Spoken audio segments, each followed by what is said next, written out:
Okay, hi guys.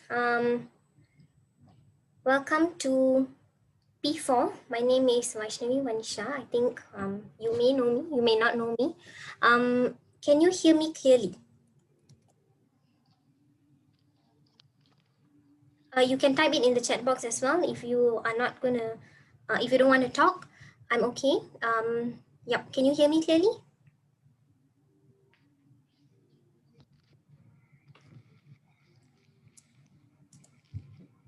Okay, awesome.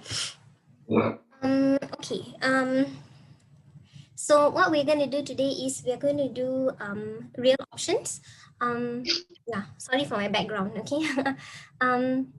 Okay. So before I start with real options, very short introduction about myself. My name is Vanisha. I've been teaching finance for about 5 years now.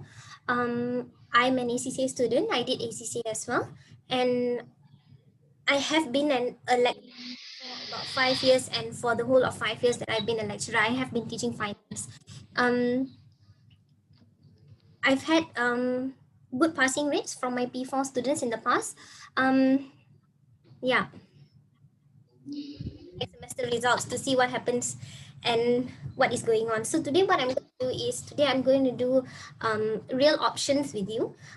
So I'm not sure whether you guys downloaded the technical article. I think I did share the link and you were supposed to get the link via email. I'm not sure whether you guys did it or not. So I'm going to use entirely the technical article, and then later we will do some past year questions. So whatever questions that you have, you can always ask me throughout the course, okay? The next 2 hours. Type it in the chat box. If you want to unmute your mics also can. And I will look at the chat box from time to time when I ask you for questions. And you also need to help me with the few calculations. Yep, let's start.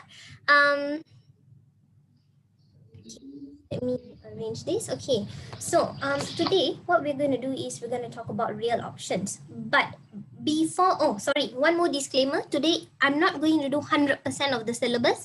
There are few things that we would have to skip because we don't have enough time. I will do it about 1.5 hours, 1 hour, 45 minutes. And then after that, we will go to a Q&A session. Yeah, so it isn't 100% of the syllabus when it comes to real option today. Okay, so now, back to what I was talking to you. So, real options.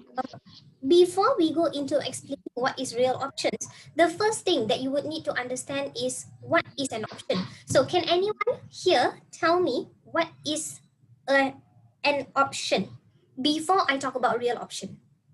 Anyone has any idea? Because I'm sure that you guys are doing the July to December sitting now, and you probably already have knowledge of real options. So what is an option? How does an option work?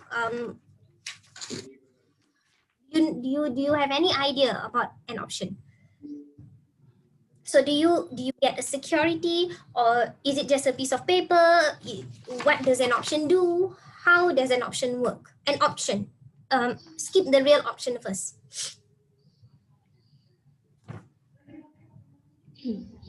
Maybe you can type it in the chat box if you know.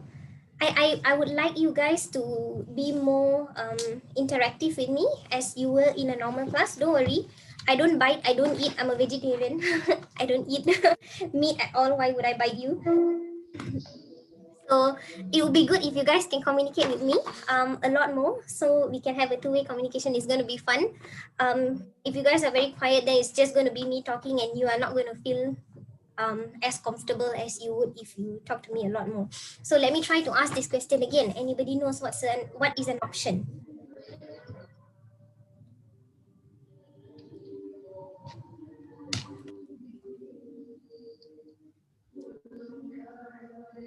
Contract that gives one party the option to enter into transaction. Okay, so the first thing when you talk about an option, it's just a piece of paper. It's a piece of paper that is attached to a security. So assuming you want to buy a shares, okay, so whenever I explain options, I always explain it in this way. You would like to buy a share, assuming you would want to buy a share, what is your biggest fear? As an investor, your biggest fear is the fact that the value of the share, that means the share price, is going to increase over time. So, your objective is you would want to obtain that share at a cheaper price. When I say at a cheaper price, that means at a price that you are aware of. Okay, so now if you want to get it at a price that you are aware of, okay, means you are not prepared to pay a price higher than that. Maybe slightly higher, you are okay, but not too much. So assuming today you look at a share, the share value today is $3.50, let's say. You want to buy it, but you don't want to buy it today because as an investor, you want to wait, you want to see, is there a possibility that the value of the share will drop so that I can buy it at a cheaper price?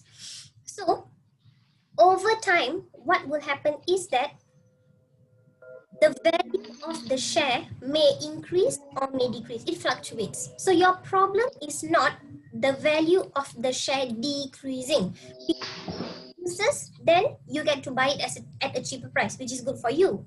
But your worry as an investor is the fact that the share price becomes higher, assuming $3.80. So if it increases, the problem is that you would have to pay a more expensive price to obtain the share. So in order for you to be secured against the uncertainty of the price fluctuation of the share, what you will do is you will enter into an option contract. So entering into an option, it is, you don't get a security, nothing. It is just a piece of paper. So your security that you're going to buy, a piece of paper, the option is just attached to the security, and in the paper they will write, okay, so you will want to buy the share at what price. Okay, so when you have an option, okay, you will have an exercise. When I say exercise price, it means that you have the ability to buy the share at a price that is beneficial to you. Okay, now when I say beneficial, it is not lower than 350. It will not be lower than current market value, but normally it is slightly higher than current market value, but it will be lower than the price. Normally it will be lower than the price that you expect in future, but it can also be higher. Okay, assuming your exercise price now, maybe I should just write it here. I cannot erase. Okay, whatever. Your exercise price now is $3.65. Okay, that means, okay, what it means is that now, assuming your share price increase to $3.80. So compare 350 to 380, 380 is more expensive. Okay, but because you purchase an option, you now have the right to purchase the particular share at a price cheaper than 380, but slightly higher than 350, which is 365.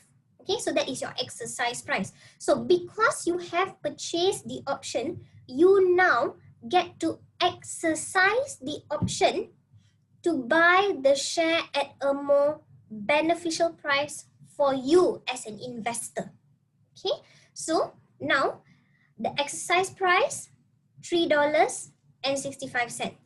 The price at the date where you want to purchase it, so actual price, or you can say future price, is $3.80.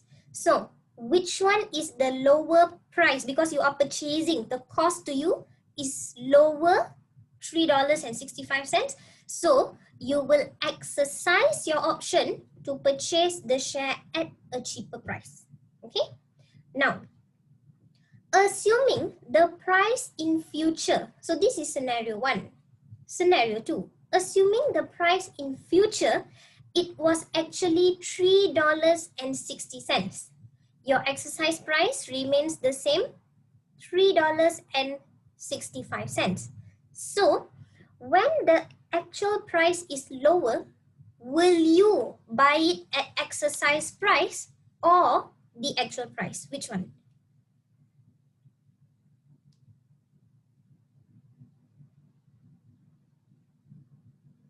At the actual price, because the actual price is cheaper.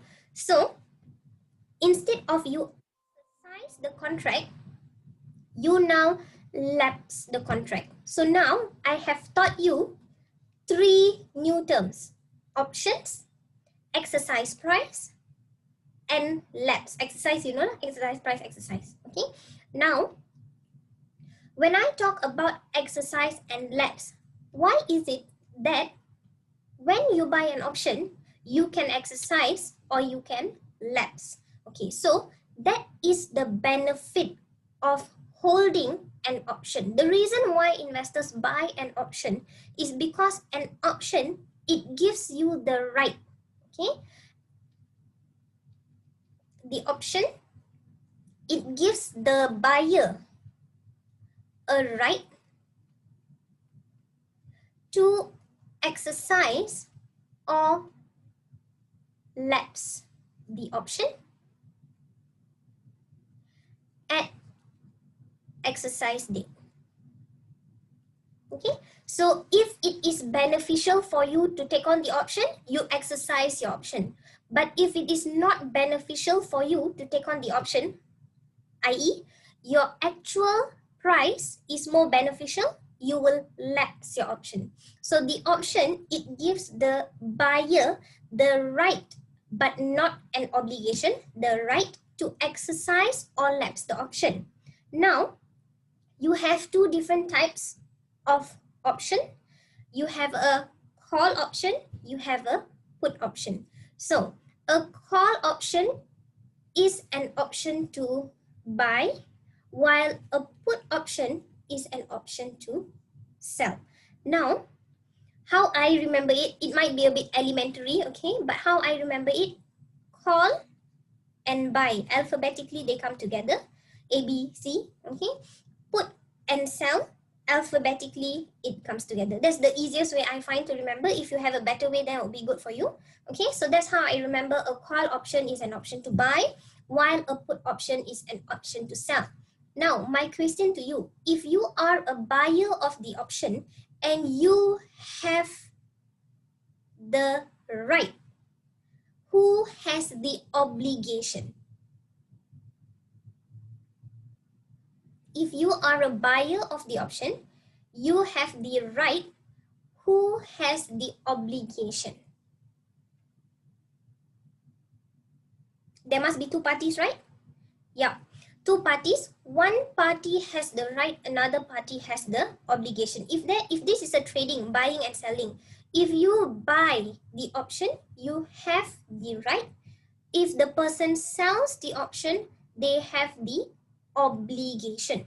Now, my question to you will be, why is it that a person or the seller, they have the obligation, but the buyer has the right?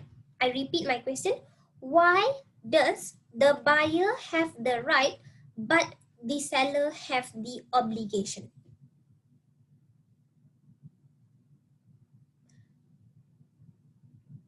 What is the reason?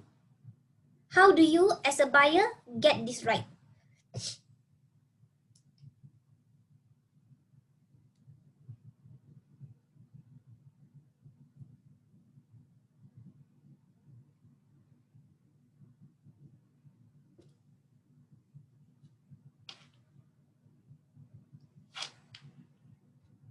Okay, not okay?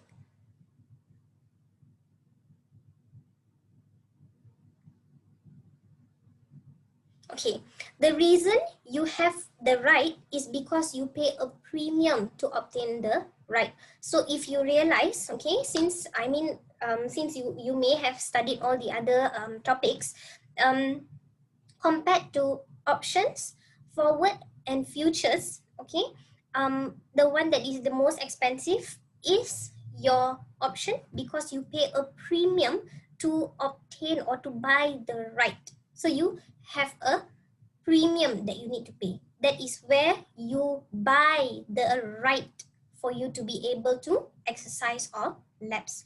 So that is a very little introduction relating to options. Okay, so when we are doing an option, there are few terminologies that you need to know, which I am not going to teach you, but it's good if you know it. I'm just going to highlight it here. Let me find some space. Okay, so a few terminologies that you can look up will be intrinsic value,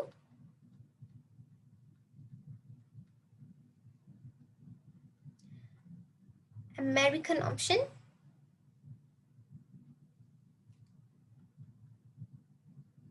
European option,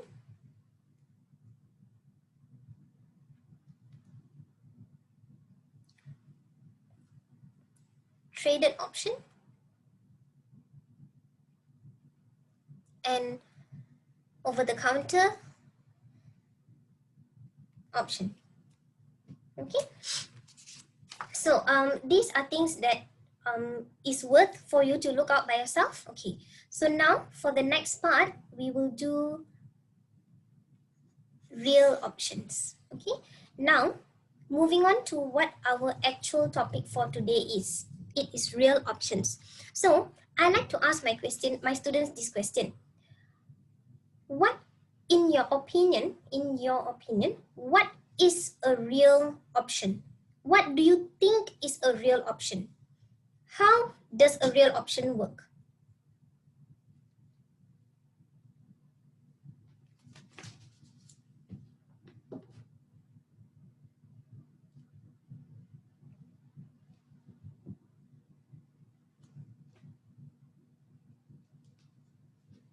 Anyone? Anyone wants to help? The other day I had the refresh class with my FM students and they were very interactive. So I'm hoping that you guys are also equally interactive with me. Is that too much to ask?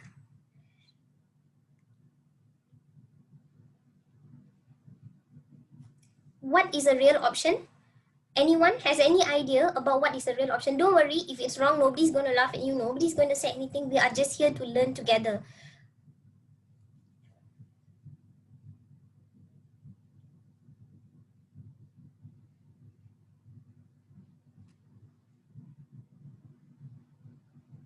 No one? Okay, it's okay. A real option is actually a flexibility that adds value to an investment. Okay, what it means by adding value to an investment, that means assuming you have a project, let's say you take on project A.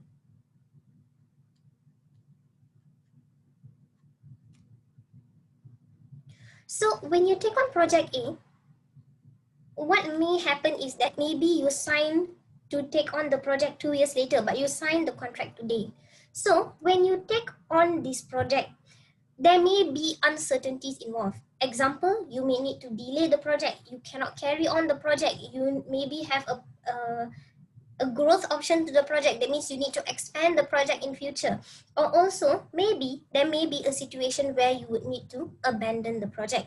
But assuming you sign a contract with a third party, because you are contractually bounded, you are unable, I repeat, because you are contractually bounded, you are unable to just ditch the project. You cannot do it. So the best way for you to create flexibility for this project or for this investment is by having a real option.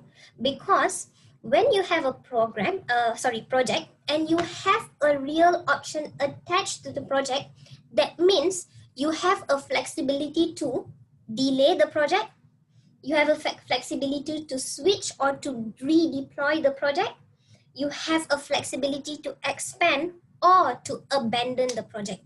Means if the situation arises where you need to delay the project, you are able to do so because you have bought a real option, and that option will help to add flexibility to your project. Now, you also need to understand that a real option is used by companies to reduce the downside risk that is attached to the investment appraisal of a project. Okay, now, so when I talk about the types of the options, okay, so just now I already mentioned, let me see if it's here. Okay, so when you talk about the type of options, you have an option to delay a project, an option to abandon the project, an option to follow on or expand a project, and you also have an option to, actually you have number 4 here, which is to switch or redeploy. Option.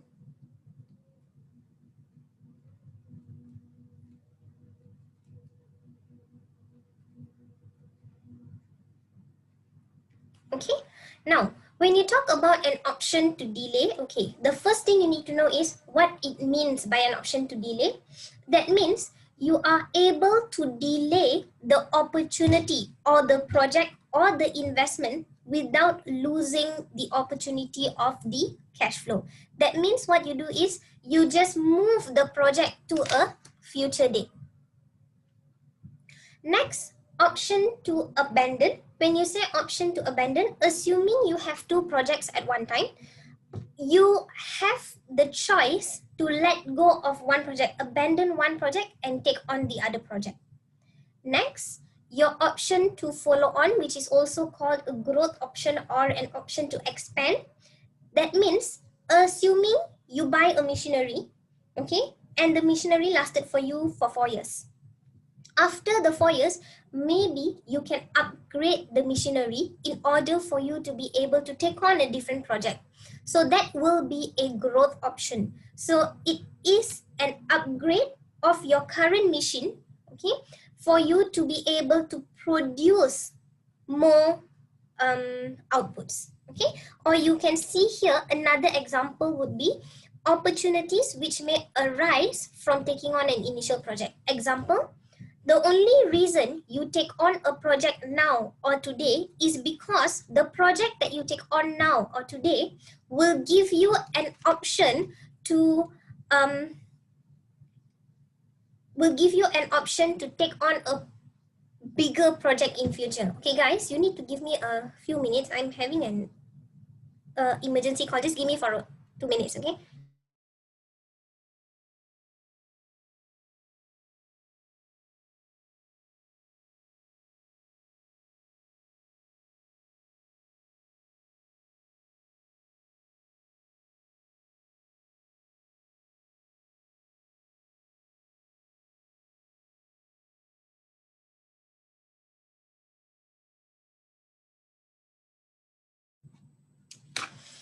Hi, sorry guys. You know, my mother called me so many times, so I thought it was an emergency and she was just telling me something. So I'm like, I've got class now, don't disturb me.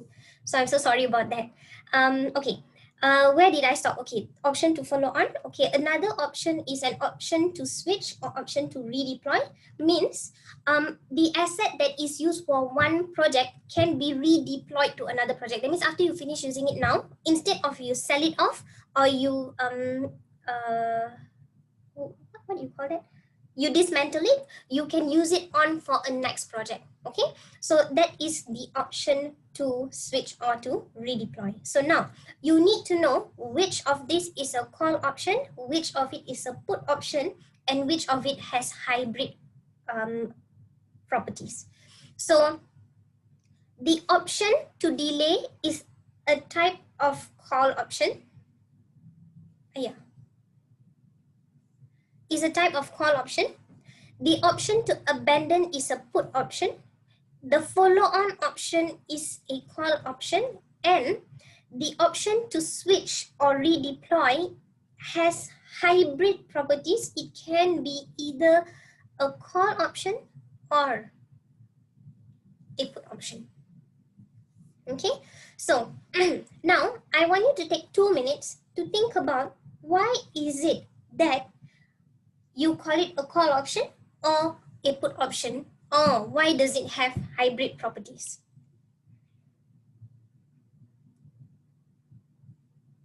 Think about the logic of it. Why do you think that you have or you can call it a call option or a put option or either one of it? I'm waiting in the chat box here.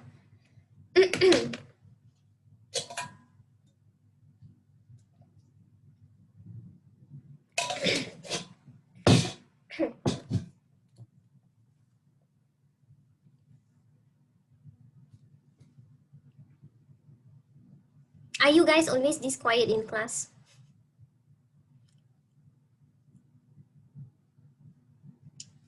I like my students when they talk a lot more.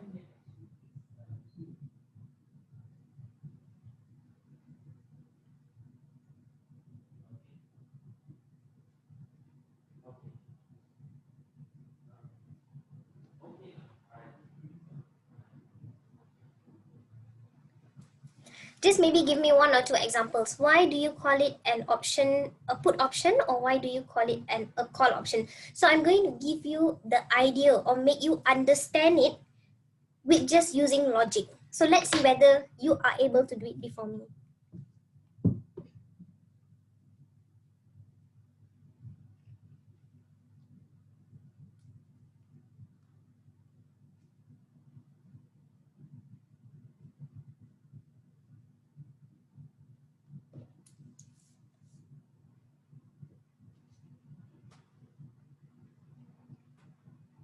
Anyone?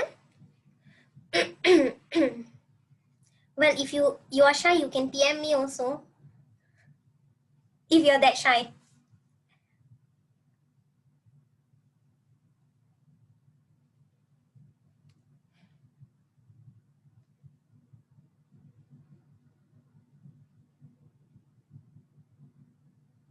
Okay, so the answer that I just got, okay, is a very technical answer. Okay, now let me make it easy for you. Why do you call it a call option? It is just the reasons that I'm giving you now, it's not technical, it's just a way to remember it better. Okay, so an option to delay the decision means you don't want to take on the project now, you want to take on the project at a later date, right? When I say a call option is an option to buy, that means if I think about it logically, I don't have to actually buy the project now because you have to invest, right? Investing is like buying, right? So I don't have to invest now, I don't have to buy it now, I can buy at a later date. So option to delay is a call option because you have the option to buy it at a later date. So I'm just giving you a way to remember it. Okay, when I say a put option, an option to abandon is something that probably in future you take on one, you want to sell off the other one. So the fact that you have the opportunity to sell it off, that is a put option. Okay, a follow-on option, okay, is a growth option. That means in order for you to take on a new project in future, that means now you have project A, you want to add project A.1. Okay, so The fact that you add on the project A.1, that means that you have to invest more. It is a form of buying, so it is a call option. An option to switch or redeploy means that you are using one asset in another project, so you are redeploying it, so you can buy or you can also sell. If the project is new, then you are buying. If the project is an existing, then it is a selling. Okay, so the most important are these three. Okay, this one I've not seen in the past year question yet, but I do have an example here. Okay, so now what is the most important thing for our examination? P4, okay, or AFM. The most important thing for you is to know this. Okay, you also need to know how to value an option. Okay, to value an option, you use, where is it? To value an option, you will use the BSOP model, the Black-Scholes option pricing model, okay, and also the put call parity to estimate the value of the option. Okay, now if you use the BSOP, is to value a call option. So I'm just going to write it here, to value a call option.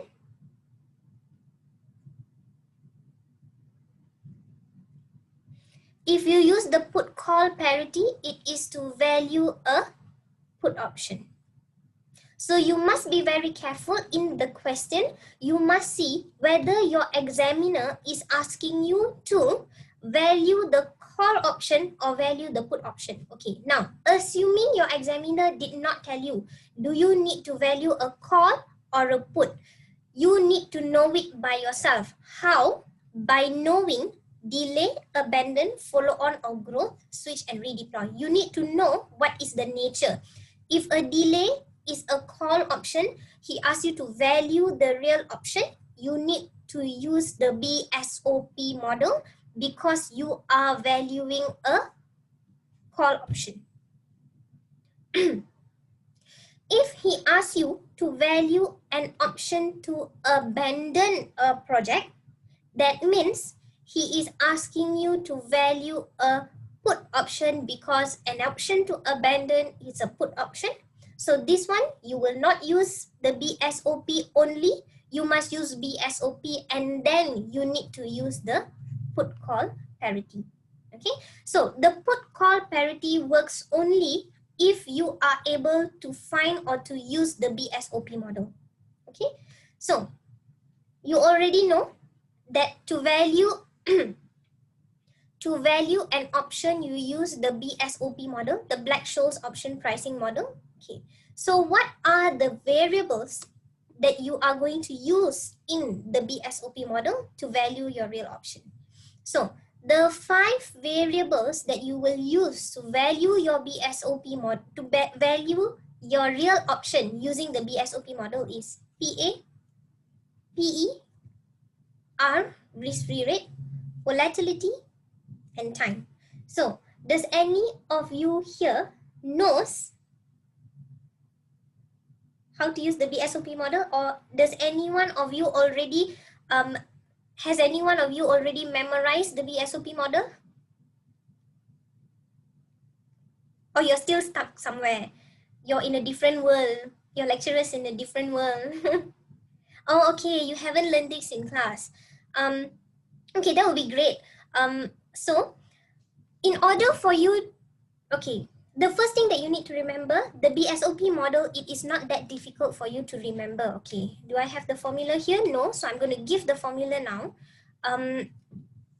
To find the call option value, the formula will be PA N D1 minus PE N D2 E negative RT. This will be your BSOP model. Okay. Now, to find the value of D1, so this will be your main formula. To find the D1, okay, so I'm going to write here working one. working 2. So my working 1 to find the value of D1 is equals to ln PA over PE plus R 0.5 S square to the power of T over divide S square root T. Okay, you must remember to write the formulas correctly, because if you type in the calculator wrongly, you will get the wrong answer. I have done this so many times with my student. I've been teaching this for 5 years. I've been teaching this paper for 5 years. There is a problem when you key in the calculator. You might laugh at me now, but honestly, I've had students who have had this problem so many times, and they got it wrong just simply because they clicked the calculator wrongly. Okay, so this formula is very important. You must know how to use it. Now, working number 2, D2, the formula will be D1 minus S square root T. Okay, if you want to take this down, I'll give you about a minute or so.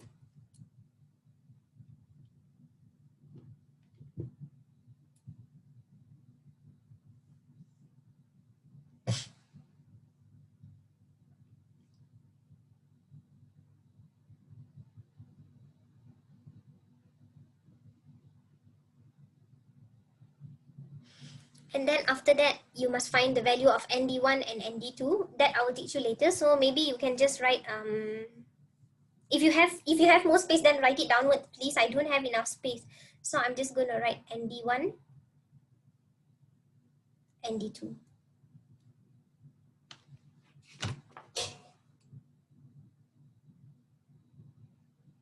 Okay. So now, just a reminder, when you find the value of D1 and D2, okay, when you find the value of D1 and D2, do you need to memorize the formula? Honestly, this is what I believe. You don't actually have to memorize it. If you do 2 or 3 questions, you will memorize it by yourself. That means you will just by heart it by yourself. It is given in the exam formula sheet, but I think, this is my very honest opinion, as a student and also as a lecturer, it's better for you to remember the formula rather than using the formula sheet, because sometimes when you use the formula sheet, the formula that is used in the formula sheet might slightly differ from the formula that we give you in class, because the formula that we give you in class is already simplified. Okay, so I would suggest you to not memorize the formula, but to do about 2 or 3 questions, and you will be there, you will get there. I think by the end of today's class, you will already remember also. Okay, so back to what I was saying. Once you get the value of D1 and D2, okay, if your value of D1 and D2 is positive, okay, remember, D1 and D2, if the value of D1 and D2 is positive, okay, to calculate ND1, you will use the value of D1. So, if the value of D1 is positive, what you will do is 0.5, you will plus the value of D1. 0.5, okay. Okay, so you will take 0.5 plus the value of D1, but this one is the value of D1 that you get from the table in your formula sheet. Okay. Next, if the value of D1 or the value of D2 is negative, then you will use 0.5 minus the value that you got from the formula sheet. Okay. So far, are you okay? So far, do you have any questions? Okay, I'm going to open the formula sheet for you.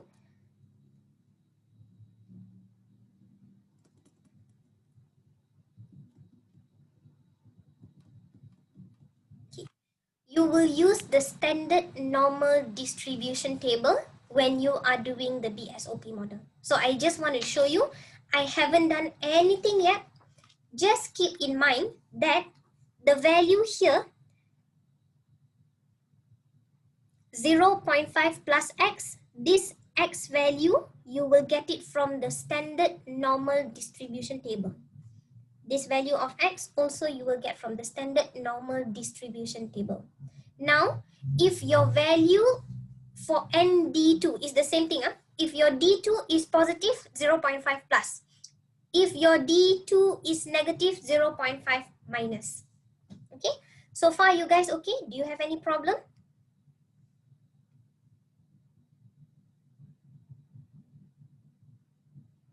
Okay, now, so the next part is, okay, before I move on, I want to remind you of something. Okay, the value of the PA and the value of the PE. Okay, I need to find space here to write. You can write it here. I'm just going to like find some space. It's like I'm also moving together with my page. Okay, so the value of PA and the value of PE. Okay, if it differs if it is shares or if it is an investment. So the value of PA, if it is shares, you will take the price. Okay, I think I would have to open a new page for you here.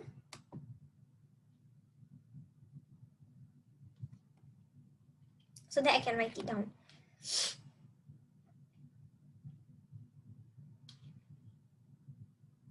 Can you see my Microsoft Word? Oh no. Okay, can you see my Microsoft Word now?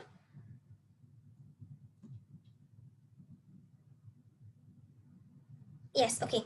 So now your PA and PE, it differs if it is a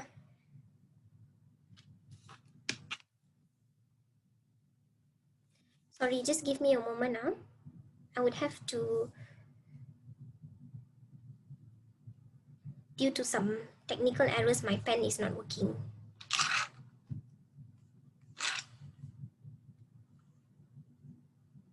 So this is the disadvantage I see from technology. Besides the fact that I can conduct the class from everywhere and anywhere, that is like one of the major advantage. But the major disadvantage is the fact that there are a lot of technical difficulties and disadvantages that is beyond our control. Okay, can you see now? Yes. Okay. So if it is a share or if it is an investment. So my PA, if it is a share, you will use the current price less dividend. If it is an investment, the PA will be the present value of future cash flow. Now, I want to remind you, I said PV of FCF. I did not say NPV. It is right there. Write a note somewhere in your paper. It is not NPV. It is not NPV. It is present value of future cash flow. How you get present value of future cash flow? Negative initial investment plus PV of FCF equals to NPV. Okay, please take this down, because even though this seems like a very simple F9 thing, the problem is that students still get this wrong, and it's a bit sad because when you get this wrong, you know what's the problem? You don't actually know what are you doing and how you are supposed to do it. Okay, now for the exercise price, how do I scroll down? Okay, for the PE, if it is a share, the exercise price will be given as an exercise price. So they will state it as an exercise price. They will tell you that that is the exercise price. But if it's an investment, the present value is the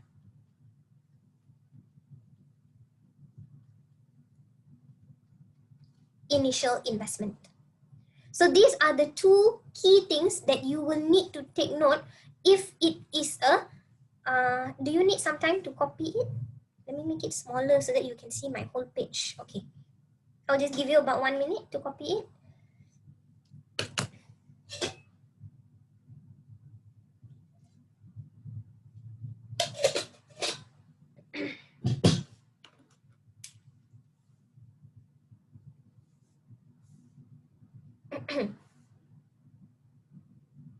Okay, now the reason why I give you some time is because I want to switch back to the other screen.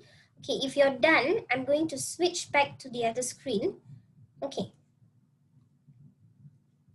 so here, make sure you write in your notes here the PA and PE variation, because this makes your life a lot easier. You don't have to memorize it, and it will be easier when you look at the question, how you pick out the answer, how you pick out the values. Okay, so R is the risk-free rate. Normally, it is given in the question as a risk-free rate. If the examiner did not say, okay, so this I'm testing your F9 skills. If the examiner did not give you the risk-free rate, what are the rates that you can use? What are the other rates that you can use to replace RF?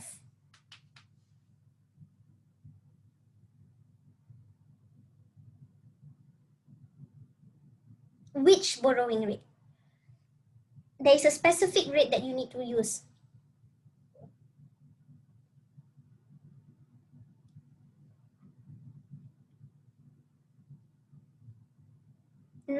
Not LIBOR, not KD. Okay, if no, not KD 1 minus T. F9.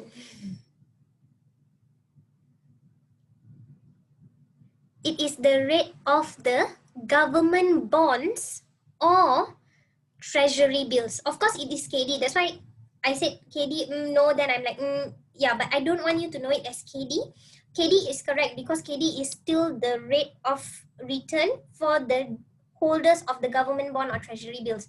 But more specifically, I wanted you to tell me the rate of the government bonds or the treasury bills. Okay. So I think it's given there.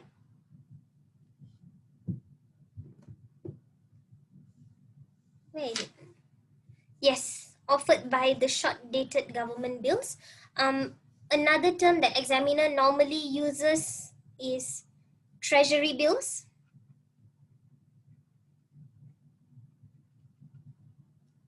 or government bonds.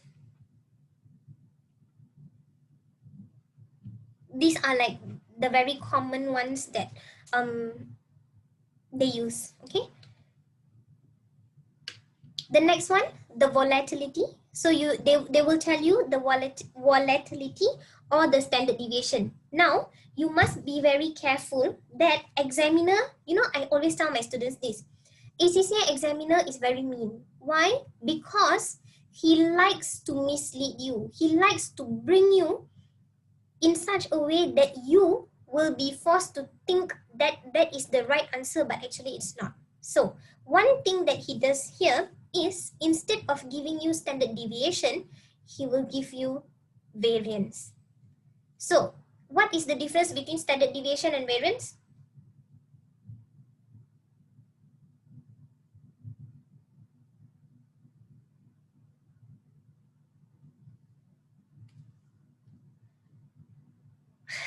Okay, someone said squared. Yes, standard deviation equals to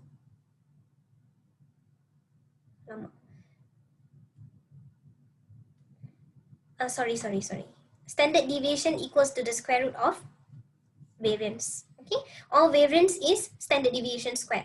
Okay, so you must remember this because the examiner has done this in the exam before. Okay, so don't get lost together with him. Don't get misled by his misguidance, whatever he does to you. Okay, every single time the examiner makes it easy or you think it's easy, what will happen is that actually it is not easy. Why? Because he makes you think that it's easy, but it is not. Okay, they will not ask you to calculate the standard deviation or variance. They will give you directly in the question. Because to calculate the standard deviation, it will take you another 10 to 15 minutes, which doesn't make sense because he wants to test you how to value an option, not about the calculation of a standard deviation. Are you okay?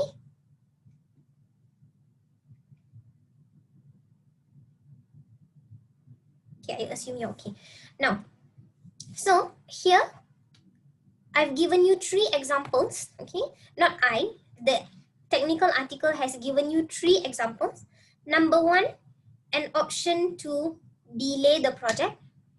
Number 2, an option to follow on a project. And number 3, an option to abandon a project, okay? So here in your technical article, actually he will give you the answer, but I don't think I've given you the answer. In my notes here, I already removed the answer to make it easy for us to see. But give me a moment and let me see whether I printed the original one or not.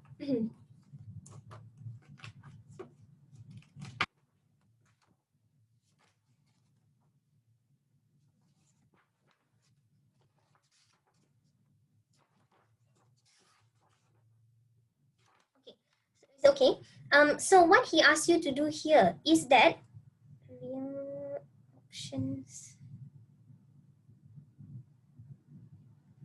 He has asked you to calculate the NPV of the project without any option to delay and with an option to delay the decision for 2 years. Okay, now, if to calculate without an option to delay, that means you just calculate it as it is, okay, at status quo. So, I believe you know how to do the calculation of NPV. Can you give me the answer for number 1? It's just a very simple calculation. A company is considering bidding for the exclusive rights to undertake a project which will initially cost you 35 million. So the 35 million is your initial investment. The company has forecasted the following year-end cash flows for the 4-year project. So these are the cash flow, year 1, year 2, year 3, year 4. The cost of capital is 11%, so this is my discount factor. RF is 4.5%. The volatility or standard deviation is 50%, or you can call it 0.5% because we will use it in decimal in our calculation, yeah, okay. And then with the relevant information, can you calculate for me what is the NPV? Do you need me to help you, or you think you can?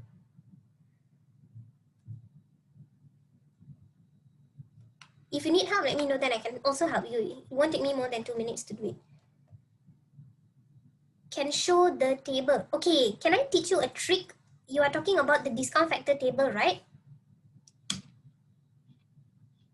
Can I teach you a trick on how to calculate it very, very easily using your calculator? Annuity factor and discount factor. So I like to tell my students, actually, you don't have to calculate the discount factor or the annuity factor by keep flipping the pages, okay? So what you do is, if you're using this calculator like me, okay, I'm sure a lot of people, I mean, I don't know if you're as old school as me, but if you are doing or using this calculator, what you do is, to calculate the present value table, assuming your discount factor is 10%, and you want to calculate for year 5, okay, for year 5. It's as simple as 1.10 to the power of negative 5, okay? Where is my, Anna? Okay, you can't see it, but yeah, you get what I mean, right? Now, you have done 1.10 to the power of negative 5, right? To calculate the annuity factor for 5 years, the easiest way to do it with the calculator is 1 minus answer over the discount rate of 10%. So 1 minus answer divide 0.1. 3.791. See ya. Now 10%. I don't know whether my screen is blocked. Hold on. 10% 5 years. Just now I got 0.621. My annuity factor table, 10%, 5 years, 3.791. It is so easy. You don't actually need to look and to flip the table at all. Okay, it's very easy. Trust me, you just need to do it 3 or 4 times. You will get a hang of it. Really, trust me, it's really worth it. Okay, now students like to ask me this question, but miss, when I use the calculator to calculate, the decimal place is different. Always remember, when you use discount factor, round it up to 3 decimal place. When you round it up to 3 decimal place, you get the most accurate answer. And if there is a difference, the difference is immaterial because your decimal place difference is by 0.0001 difference. So it is not material. So do not worry.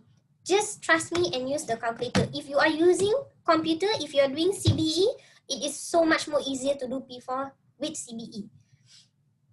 I teach my students how to do CBE for P4, for ICAEW, and also for F9. And they find it very easy to do it. Okay? It's just a matter of practice. Are you guys okay? So if you're okay, then maybe I'll wait for the answer. Do you need the table? I'm going to just scroll up here.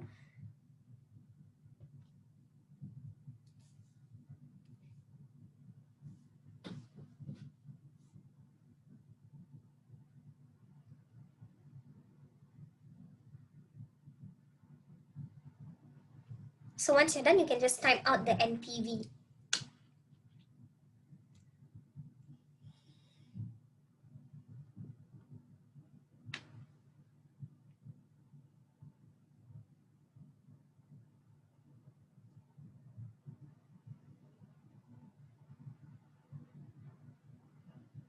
Your NPV is, something is not right with your NPV, 40.8 million. Okay.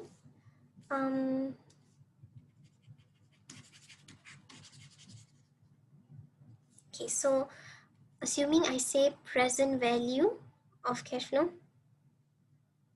Oh, you didn't minus II. Okay, try to minus the II. What's your answer?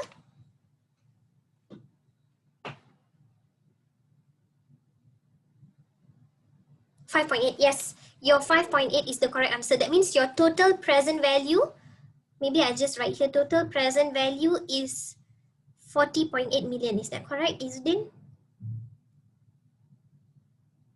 Okay. Now, everyone, did you get this answer? 5.8 million? Anybody doesn't know how to do? You need help? Let me know.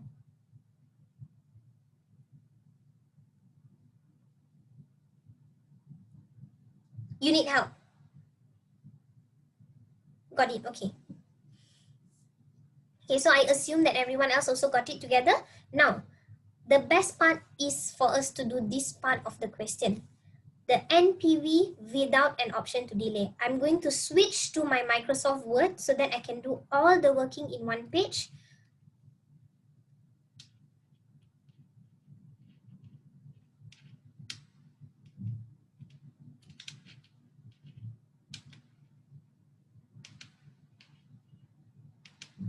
Okay, so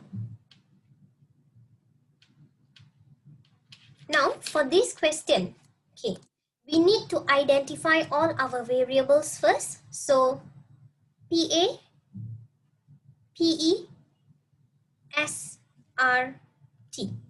So my PA will be the present value of future cash flow, not NPV, yeah? Present value of future cash flow.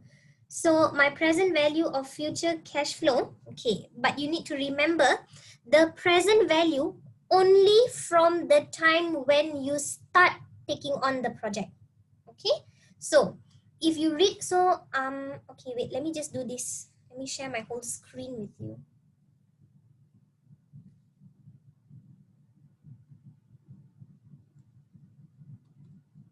Okay, so here, they want to delay the project for 2 years. Okay, where did I get that information from?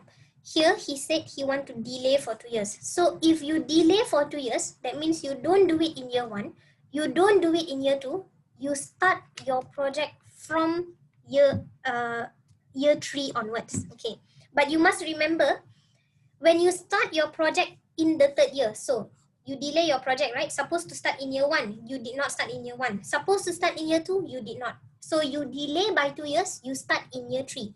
That means in the 3rd year, you will earn the cash flow that you're supposed to earn in year 1. Sebab the reason is because in year 3 only you start to earn.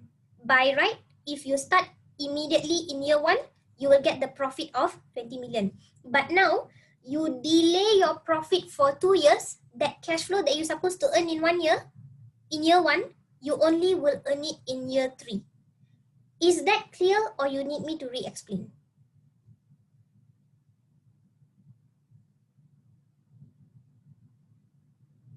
If it's not clear, I can re-explain, don't worry.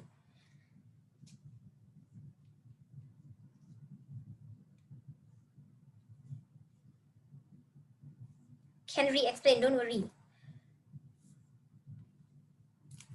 Okay, so here, okay, you were supposed to start the project in year 1. Oh my god, what's this? Okay, you were supposed to start the project in year 1, but you didn't start the project in year 1. You are delaying the project for 2 years. So when you delay the project for 2 years, that means year 1, you are not carrying out the project. Year 2 also, you are not carrying out the project. You are only starting the project in year 3. That means when you start the project in year 3, you will earn the cash flow that you are supposed to earn in year 1. You will only earn it in year 3. Because you have delayed the cash flow by 2 years, you only will earn it in year 3. Okay or not okay?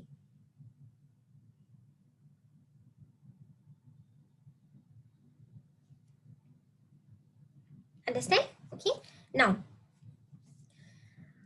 when you start your cash flow, that means when you start earning your cash flow in only year 3, so you have to calculate what is your present value of future cash flow, correct?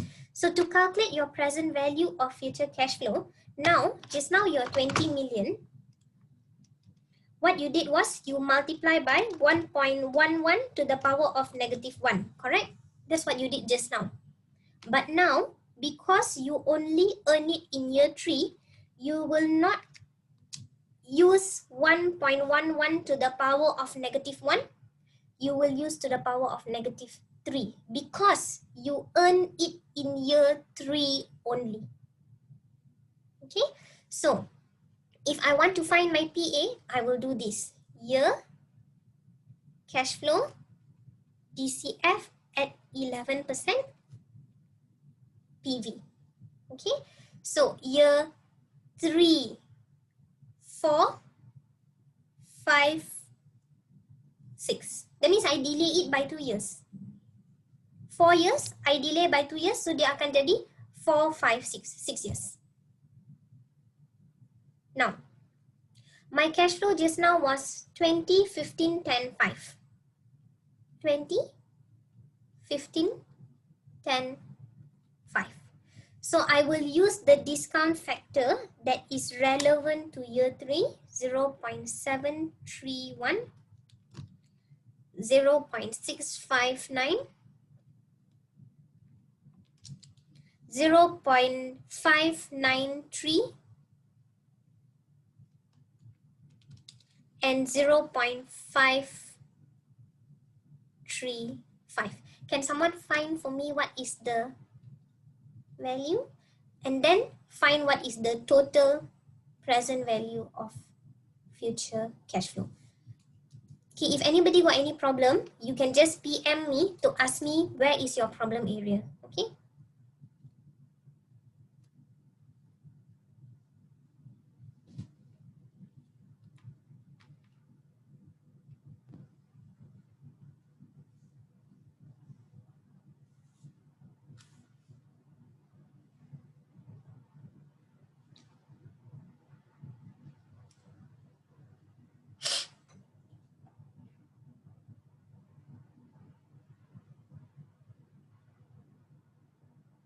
Is total PV 33.1? Yes, correct.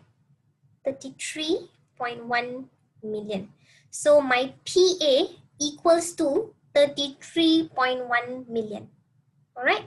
Now, my PE, as I told you, is the initial investment. You do not need to put a negative sign. No, we do not put negative sign. It's 35 million. My S, which is my standard deviation, is 0.5.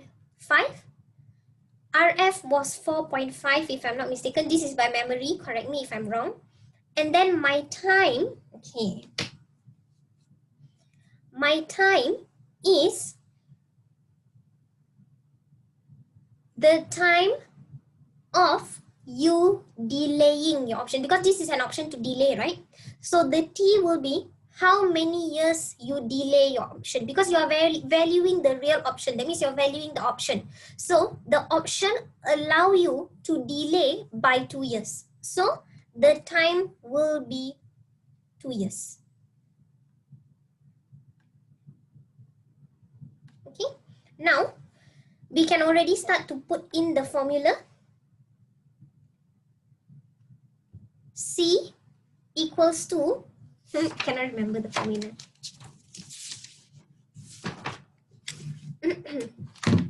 Okay, so you can already start to put into the formula. C equals to PA and D1.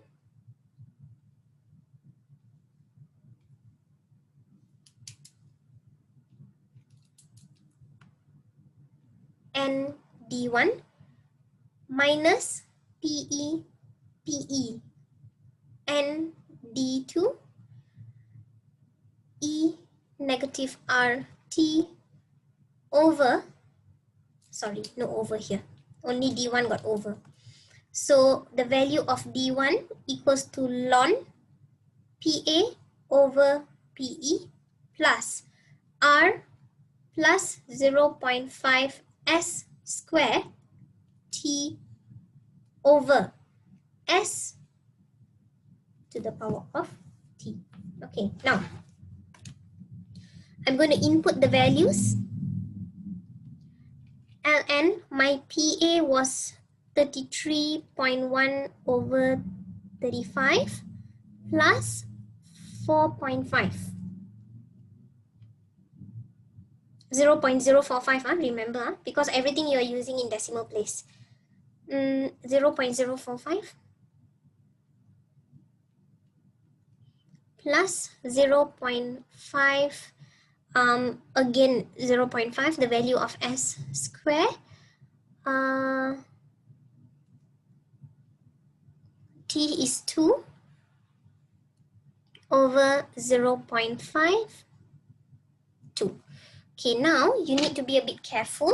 When you press the calculator, I always tell my students, take the extra 1 minute and do it step by step. So you start with either one, okay? So we can start with this. So Ln is the one below,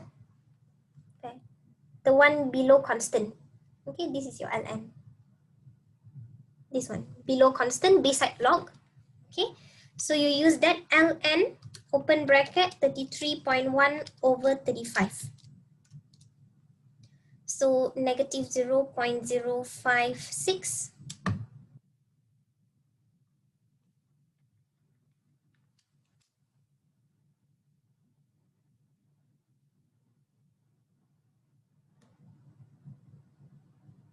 Ln 33.1 over 35. While you guys continue to do it, let me just, I want to double check something.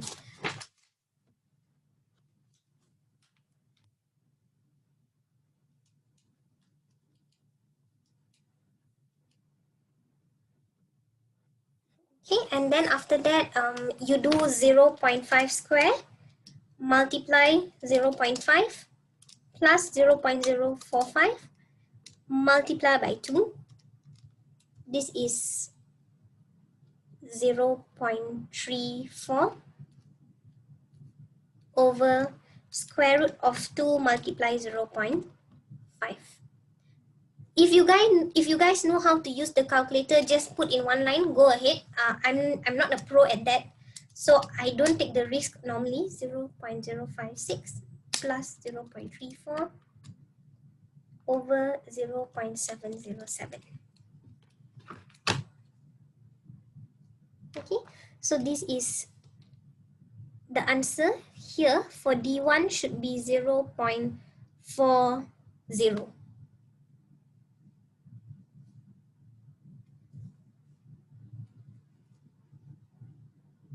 Okay, I'm going to wait for you. If you got the answer, you let me know.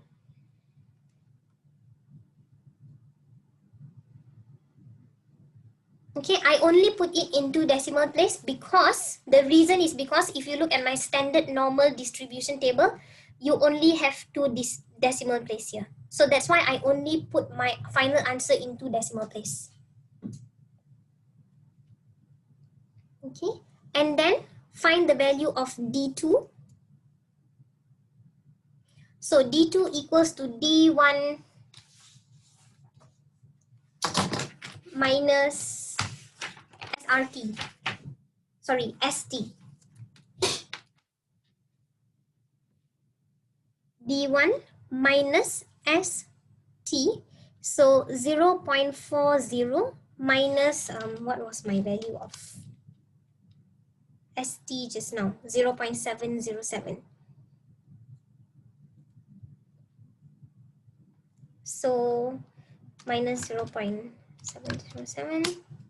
So 0 is 0.31 your answer? Negative.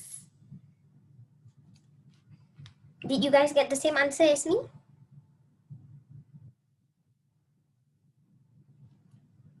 Okay, now to find the value of ND1, okay, I will use this value.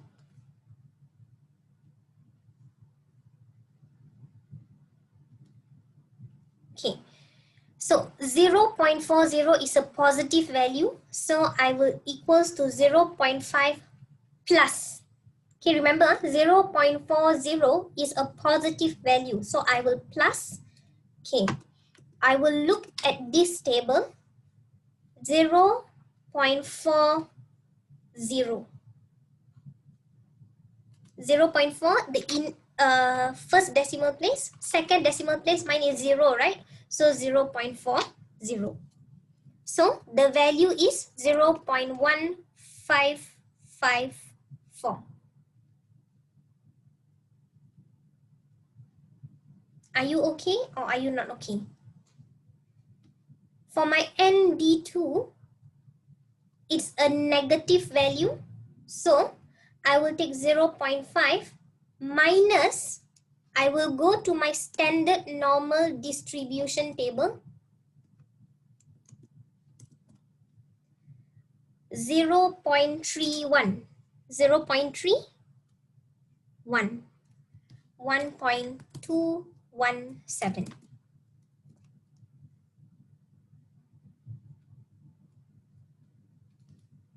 So 0.5 minus 1.217.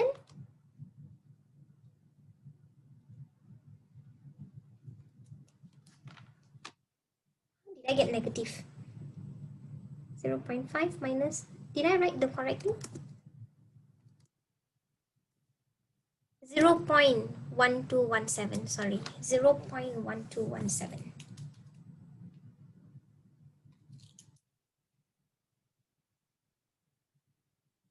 That's why I was wondering, it's not possible to get negative here. 0.1 minus 0.1217. 0.3783. Okay.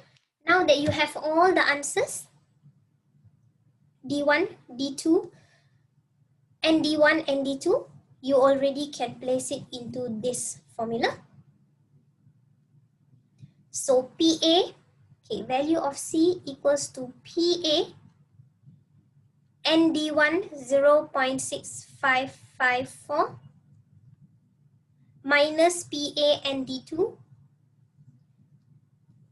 sorry, I forgot to replace the PA by 33.1. You straight away replace because just now you identify at the top already. My PE was 35. My ND2 0.3783. E negative R is 0.045. Multiply by T is 2. So can you help me to get the answer? Okay, the E that you are going to use is shift lon. Okay, shift lon. What is the value of C?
Once you find the value of C, let me know. E to the power of negative 0.045 multiplied by 2 multiplied by 0.3783 multiplied by 35, 25.31, 33.1.1 multiply 0.6554 minus the answer 9.6. Okay, the answer is 9.6. Did everyone get 9.6?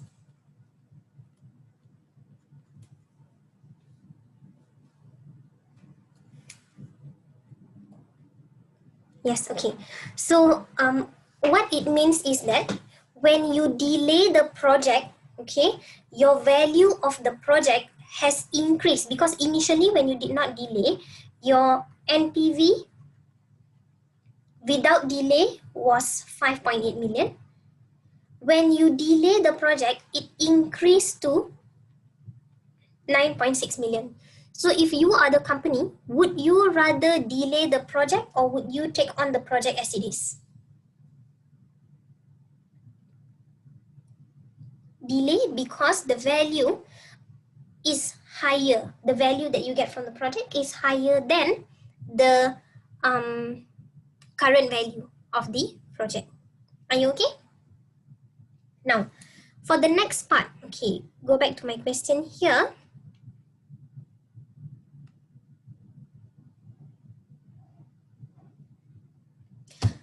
The next one, you have a follow-on project. Okay, you have a follow-on project. Okay, now let's see. What is it that they ask you to do? A company is considering a project with a small positive NPV of 3 million.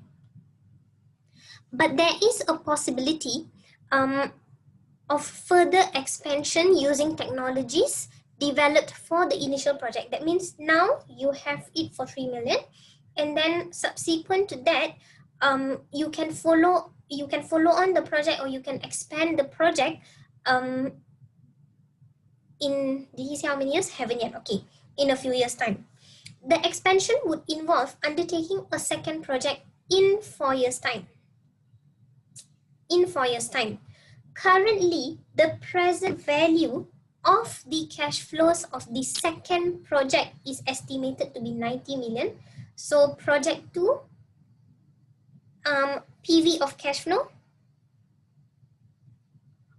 PV of cash flow is 90 million, and its estimated cost in 4 years is expected to be 140 million. That means the cost that you're going to incur in 4 years time is 140 million. Okay, let's keep that first. Okay, the standard deviation of the project cash flows is likely to be 0.4 and the RF is 0.05. Now you are asked to value the real option. So what you would do is you would identify PA, PE, SRT. Now the current NPV is 3 million. Now you are looking at the expansion. So when you look at the expansion, actually you are focusing on the second project, because the second project is the one that allows you to expand. So you are valuing based on the second project's information. Are you all okay so far? Okay, now, so since you are valuing the second project, okay, we are only using information from the second project. So I'm just going to do it here. PA, PA, PE, SRT. So PA for an investment is present value of future cash flow, already given 90 million. PE is the initial investment. So here he said that the estimated cost in 4 years time is 140 million. The initial investment is a cost to your company.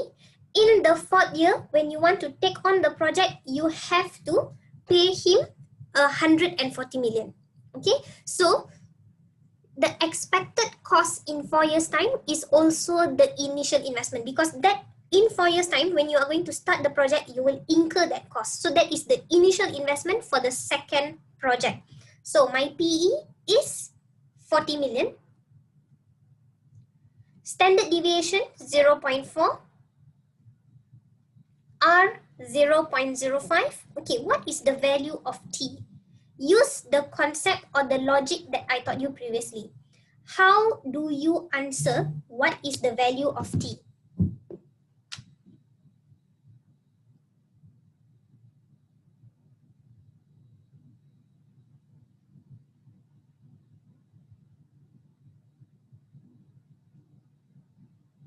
Four years. Okay, the same logic, yeah. The follow-on option allows you to invest in a project in 4 years time. So the time where you will start the project is in 4 years time. So remember, when you want to ask or when you want to answer the value of T, always think of it in the option gives you how much time.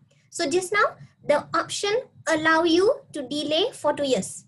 Now, the option allows you to start a project in 4 years time. So the value of T is 4. Always answer it that way, because sometimes what the examiner will do is he will give you multiple T's, different T. So you must think in the point of view of the option gives you how much time, so it is 4 years. Okay, can you find me the value of C without me helping you? Is it possible? I give you about 10 minutes. Is that okay?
Okay, once your guys are done, you just type the answer there. I'll just be waiting for you here.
Okay, maybe I will give you the value of D1 so that you can track your progress, whether you are in the right track or not. Okay, so D1,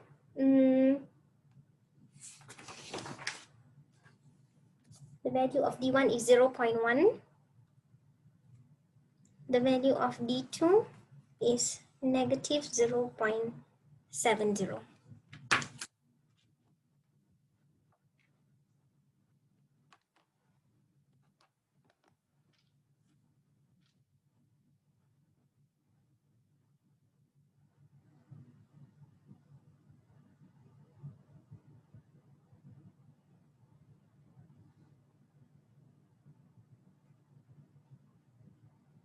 Okay, if that is okay, then your ND1 should be 0.5398. Your ND2 is 0.53. 2420.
Your answer is 20.843. Okay, your answer 20.843 is correct. The value of C equals to 20.843 million. Okay, now, okay, everyone else done? If everyone else done, then I will I've got something to explain here before I carry on to the next part.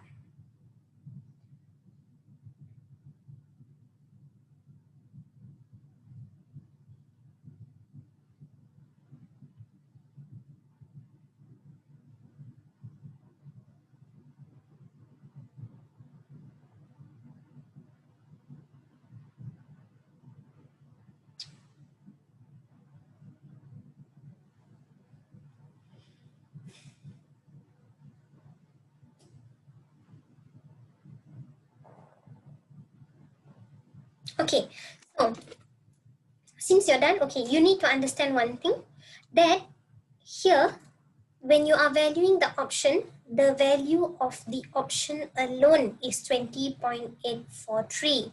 But the total value of the investment will be 3 plus 20.843. Why I say 3 plus 20.843? Because the initial one, you have made 3 million, and as a result of the option, you have made 20 million additional. So the total value for this is for a follow-on option only. Why? Because you have one investment and then you have another investment that is added on to the current investment. So 3 million plus 20.83, the total value will be 23.843 million. So total value 20.843 plus 3 million, so 23.843. Okay, so far are you guys good?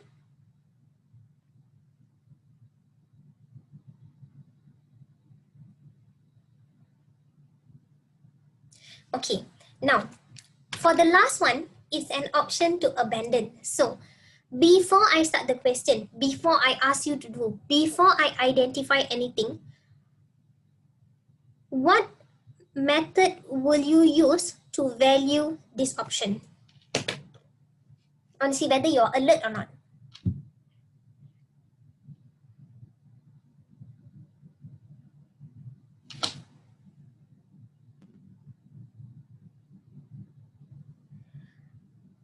Yes, as long as positive value, you accept je.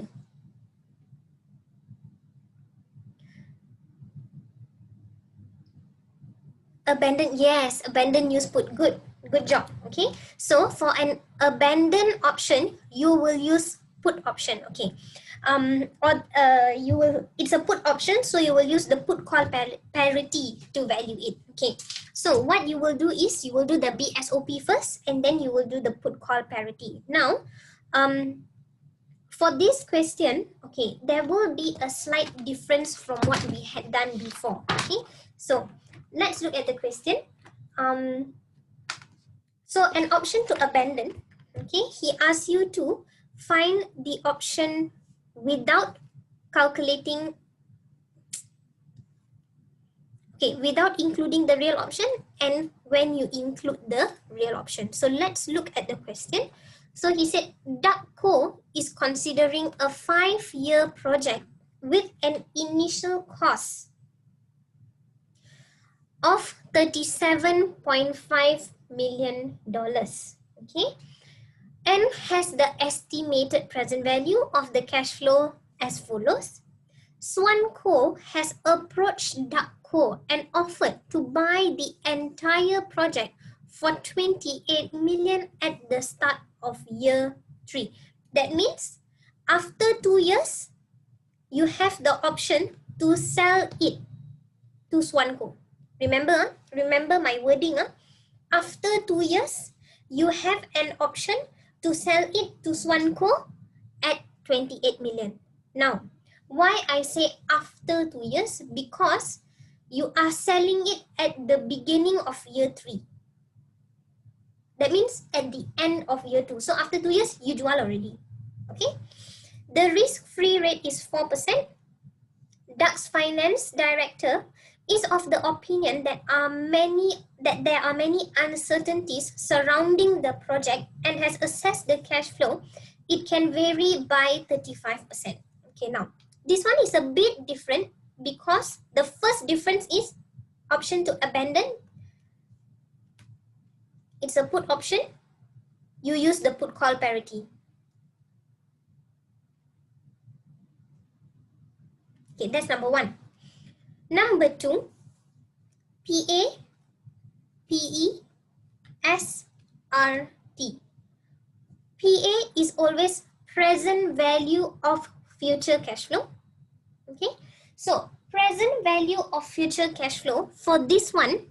Okay, what do you think is the present value of future cash flow that you will use? Is it year 1, year 2, year 3, year 4, year 5? Or is it year 1, year 2, or is it year 3, year 4, year 5?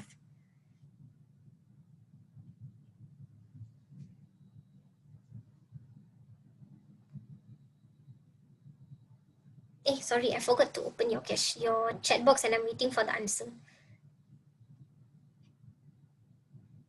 Cash flow foregone, correct? You will use the cash flow that you have foregone from year 3, year 4, and year 5.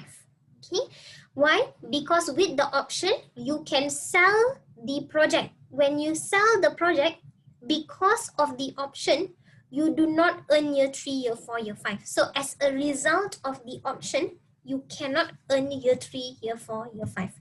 So you add all these together, that will be your PA. Your PE will be the price where you abandon the project at. So when you abandon the project, you will abandon it. That means you are selling it for 28 million. Can someone calculate for me what is the PA value, please?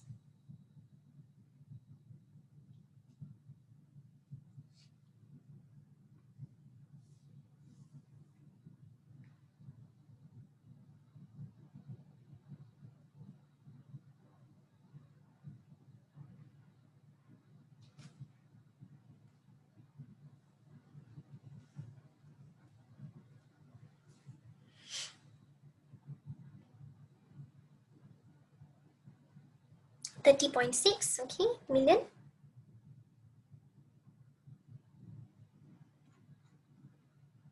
Okay, 30.6 million. S is already given 0.35, and then R is also given here as 0.04. And then what will I use as the value of T?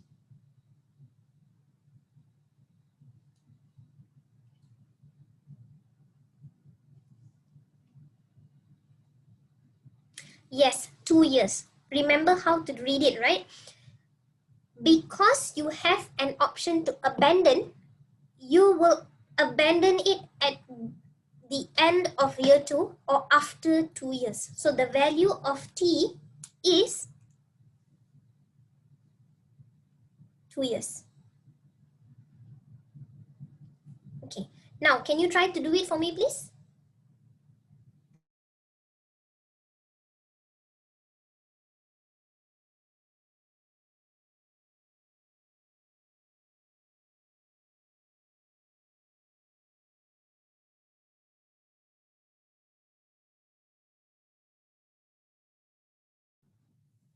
Okay, maybe I will give you the value of D1, D2. Ayah, silap.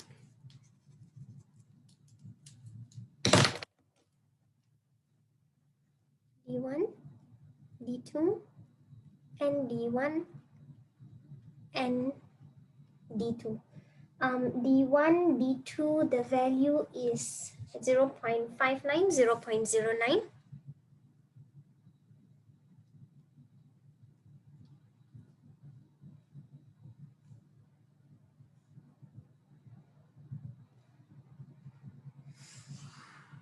Yes, to find the value of C, you will use the same formula. The only difference is when you want to find the value of P, you will use the put call parity.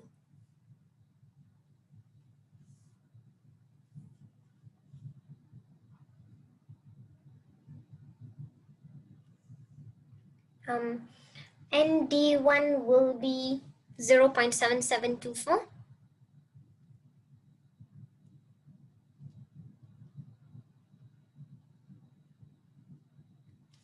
Okay. Let's see whether you can do it faster. Okay, either way, I will stop you about 5:50. Kalau tak sempat, then you have the answers here. So try first. I hope you can finish by 5:50 because you have about 10 minutes now.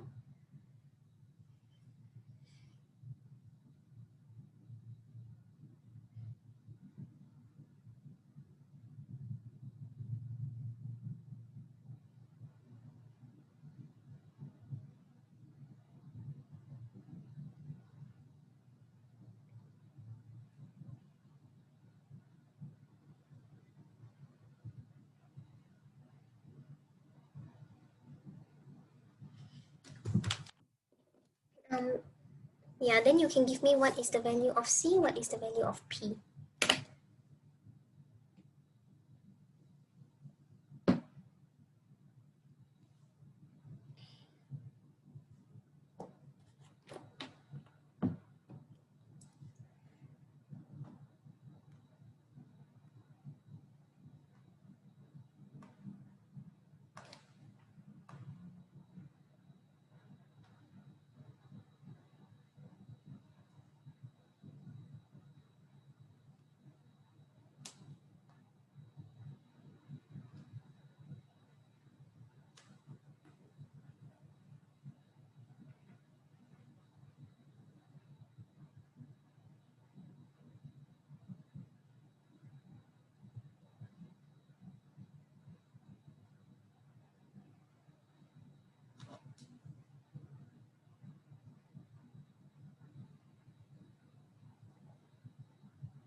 Once you're done, you can just put it there, the value of C and P.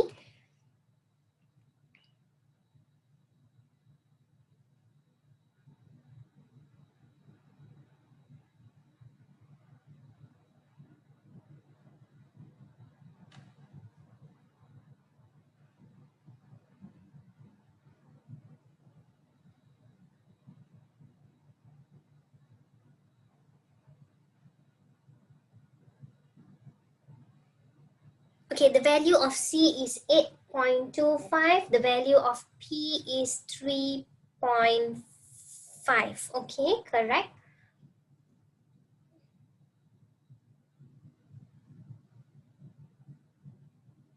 how to get the value of P, you will use the put call parity. The formula I didn't give you just now, is it? Sorry. P equals to C minus PA plus PE E negative RT.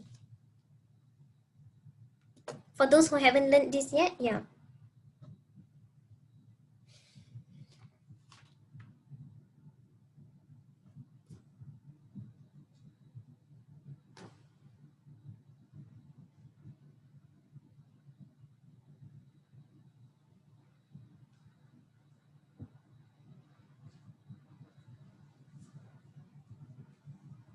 Okay, we actually forgot to do the one without the real option, so I'm just going to give you the answer for the one without the real option. I completely forgot about it. 0.45 million.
Guys, are y'all okay? Are you surviving? Okay, awesome. So for this question, okay, the value of your P, okay, C was 8.5, your value of P is 3.5 million. Now, without the real option, you earn 0.45. With the real option, that means the value that you sell at is 3.5. That means if you sell at 3.5 million, and here, sorry, it's not positive, it's negative 450,000. Okay, so if you sell it at 3.5 million and without the real option, you have made a loss of 3.5. Sorry, without the real option. Hello? Hello? Guys, can you hear me?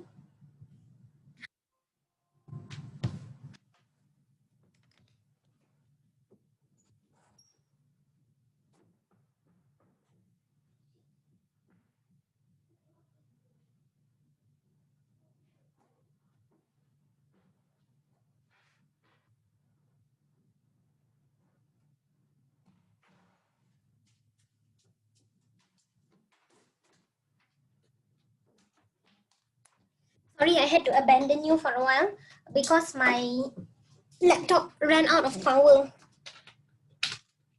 Wait, a moment.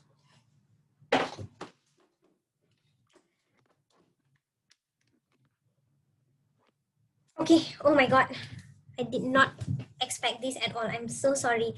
Okay, so if the value that you're going to sell at is 3.5 million, the loss that you made initially without the real option was 0.45. The total value to your company, because you have the real option, is, so total value is 3.5 million that you earn because you sell it minus the loss of 0.45 million. So the value, total value to you as a result of taking on the option to abandon is 3.05 million. Okay. So far, are you good? Okay. So this is where, until where we can stop today. Okay. there are a lot more that we can that we have to do. Actually, there are limitations and assumptions of the BSOP model. There is something called delta hedging that you should learn also in this topic. So if you want to learn more, then you can join me in my IRC. Okay, for today we only have time for this. I'm going to open the floor for questions, any Q&A, anything that you want to understand, anything that you want to ask me, any kind of questions that are relevant to BSOP. If you have, yes, you can ask me now. Okay. I'm just going to wait here for a bit, about 5 minutes, waiting for your questions.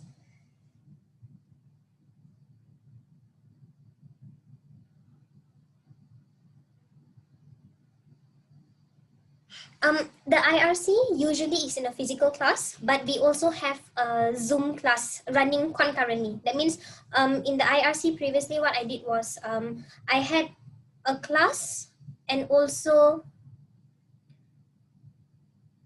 a physical class and also an online class. Okay. Better to choose option if it's favorable compared to current investment. Yes, usually if the option is more favorable, we will choose to proceed with the option because you can make more gains by using the option. Okay. Anyone else got any other questions for me?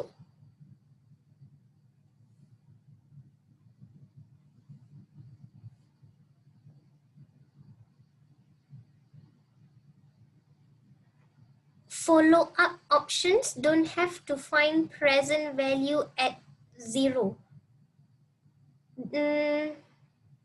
Follow-up, sorry, let me go up and see.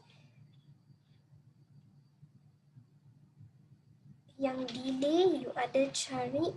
Oh, that means you mean by without the option and with the option. Is that what you mean? You don't have to. Where is the follow-up? Delay, example 1, example 2. You don't have to find at year 0 because your follow-up option is you memang already have one project, lepas tu you follow up with another project. So sekarang ni, project you satu tu memang dah earn NPV positif. Lepas tu you add on another project. Follow up tu macam you add another project to the project that you currently have. So you add another project, you sebenarnya earn 2 different NPV. Tapi you kena add together sebab the first project is one that leads to you having a follow-up project. Okay tak?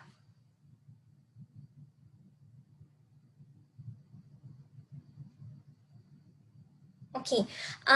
So if you don't have any other questions, actually now TYMBA have a few, okay, again, sorry. Do we need to explain the calculation? No, you don't have to explain the calculation, but you need to know what you are calculating. Miss, there's some question for BSOP for equity valuation. Should we be concerned with the calculation part as well? Because I can't find some, equity, as in you're talking about the value of the shares, is it?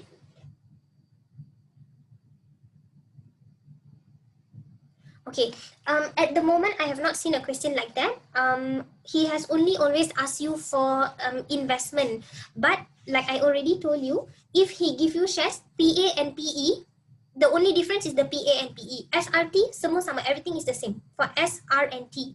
So for the PA and PE, use the guidance that I gave you in the class. The one that I told you just now, you use for PA is current value minus dividend. For PE is the exercise price. It will definitely be given to you in the question. Okay, assuming that he give you an equity. But you can try other questions for BSOP model like Marengo, if I'm not mistaken, MMC Magic, MMC or Mesmer Magic. Okay, those are the questions that you can try. MAR Marengo, MMC or Mesmer Magic, another name, and Diganda, also you can try. Okay, so these are the 3 questions that is relevant to BSOP model. Try those questions. Those are investment related questions. I usually tell my students a lot more relating to BSOP model and real options, but as today we have limited time, I'm unable to. But also allow me to share with you a promotional material. Okay, so this promotion is ending tomorrow. Okay, so if you sign up with any of our IRC class together with a friend, both you and your friend, you get 100 ringgit discount. So I think that's a significant amount of discount because your class price is about 300 ringgit. So 100 ringgit, you only pay about 200 plus. So it will be worth it. You can join me, you can join all our other lecturers, Sir Iril, Puan Aiza, Sir Shukri, Mr. Anwar, Miss Aini, and also Sir Hazrul. Okay, we all specialize in our own papers. Feel free to join us. Feel free to, if you join our class, our IRC, you can ask us questions. You have access to ask us questions at any time until the exam. We have classes. If everything is okay, there isn't any MCO or CMCO. Usually we conduct physical classes and also online classes. The sad thing about this is that your deadline is on Sunday, which is tomorrow. But I also heard that if you are not sure which are the combination of two papers that you want, you can book it first, and then you can secure the papers that you want to take on later. Okay, if you don't have any questions for me, I hope you have a wonderful day ahead, a wonderful weekend. Stay safe, everyone.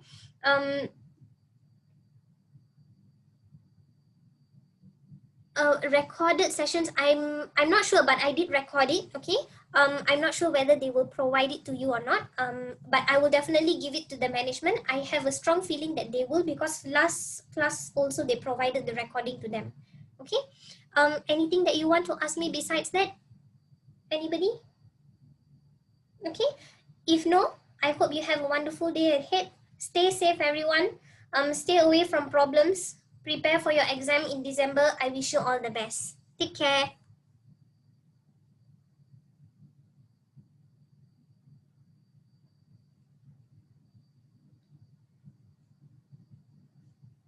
Stop sharing.